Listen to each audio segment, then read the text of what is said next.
But certainly not least, as part of the formal presentation, we have Gary Pennington, who will also be joined with Ben Farias. Gary is our newest member of the family. Gary will be starting up our attestation and internal audit services through our sister company, which is RAD LLC. So I will hand it off to Gary and Ben to talk about pandemic planning, or execution for that matter. Thank you, Radhika. So if you aren't scared at this point from everything we've said, don't worry. There is a framework. There is a possibility to round this all up into a nice bow and package. There's a lot of things that we covered, and starting with the risk assessment process, saying what have we got, what are our biggest risks, and how do we address those? Finding out what those critical processes are, and making sure that we identify only the critical processes, because when we're getting our business up and running, we don't care about some of the smaller service sides of things that may not be critical for our customers. We care about getting customer service first. So how do we make sure that happens? Make sure that those critical processes are identified in that risk assessment. I think we've talked about vendor analysis and vendor, vetting our vendors and making sure that they're on board with everything. That's also critical to this process, but you want to make sure that not only are they that they are strong, but you may have to in some cases implement redundancies as well, or have a backup plan, because you're only going to be as strong as your weakest link. And if they are a super critical vendor, then you may need to have a backup plan for them, because you never know what type of situation is going to happen.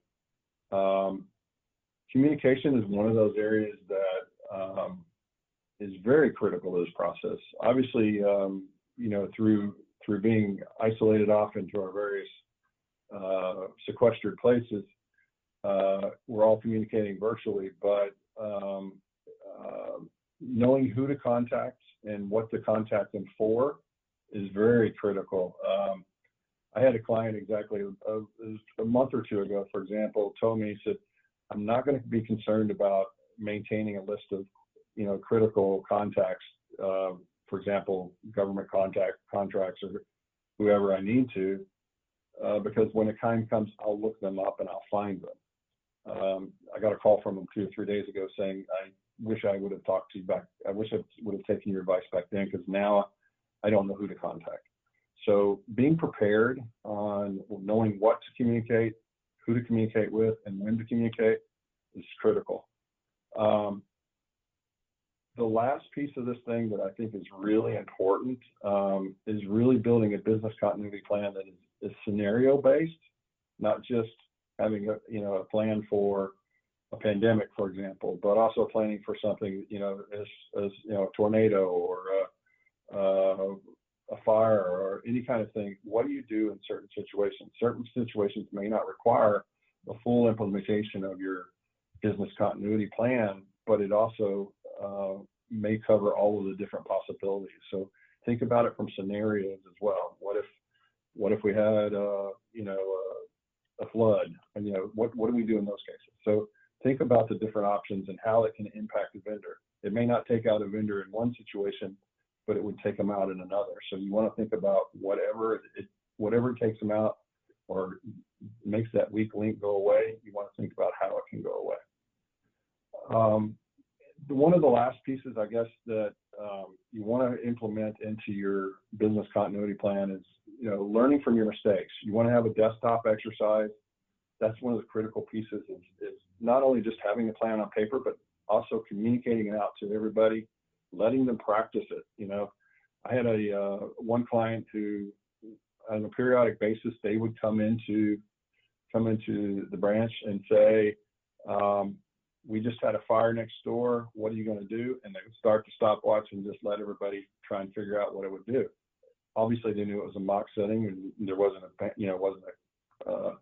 it was a test, but they also got to figure out, what the pieces were and how people reacted. So you want to be able to test your business continuity plan as best you can. you know, and take those lessons learned, bring them back into the cycle, and revise, improve, and make it a circular process of continuous improvement. The last thing I want to bring up is that, you know, resources are always tough when you're talking about putting together a business continuity plan. So, you know, to the extent possible, leverage those resources that you can that could have cross-functional type of expertise. Internal audit is always a good resource because they tend to have a view that crosses multi-departments and multi-facets. So to the extent, you know, if you've got an internal audit department that can assist you, this is a big task for them to take on. One area that I did want to cover, and I haven't quite got there yet, is that ISO came up with a new standard about a month and a half ago. It's hot off the presses, called ISO 22301, and it covers business continuity. It is an excellent framework to look at when you're trying to implement all this. It doesn't give you the granular detail. It leaves you that detail for yourself, but it does give you a framework to think within and make sure that you've got all of those elements addressed. So that's a critical resource. We can help you, point you in the right direction to come up with, you know, any type of information you need on that one. It's usually the website that they have is pretty informative. So by all means, do your research. But I've been able to find some pretty good information on that one as well. So if you need to contact me, and I can give you some good places to look. So Ben, you want to wrap it up with what your last piece is? Yeah, I mean, I'd like to just emphasize the importance of testing. You know, my experience is you could have on paper the most wonderful pandemic plan, and then when that pandemic actually occurs and you haven't actually ever tested the plan, you find out all these gaps and holes. And so I can't emphasize the importance of periodic testing of your plan. Test your communications methodology, whether you're going to use a website or you're going to use a call tree or texting, but make sure, you know, that your staff understand that if they don't, you know, you send out a general message, and then if they don't hear from somebody in their chain within so many, then they call the next person, etc. The other thing is when you're going through these testings, is you need to establish succession plans. You know, who, if manager A becomes incapacitated, they're homesick with the virus, or God forbid somebody passes away, who is the person that's going to assume those responsibilities? It's a difficult thing to do, but it's important so that your credit union can continue operating when it's you know stressed during a pandemic. Anyway, those are my comments. Thank you very much for your attention.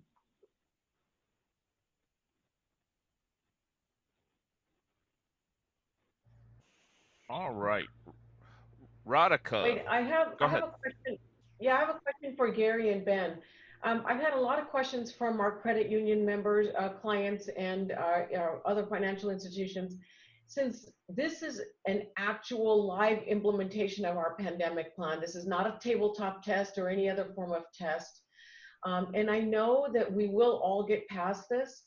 What is your recommendation to gather everybody to reevaluate the plan that they had to execute, reevaluate the RTOs, reevaluate what worked and what doesn't work? And can you document this essentially as a live test? You definitely take lessons learned. I mean, what I would recommend each of you do after this whole thing settles down and we've had a chance to catch our breath, to really do a good post-mortem on what happened, what failed, what you can do better, how you can improve the process. And it's not only a desktop exercise, this is a real exercise. So you can learn from this thing and build that into your business continuity plan. If you don't have one already, it's a great place to start and say, this happened last time, what do we need to do to prevent it?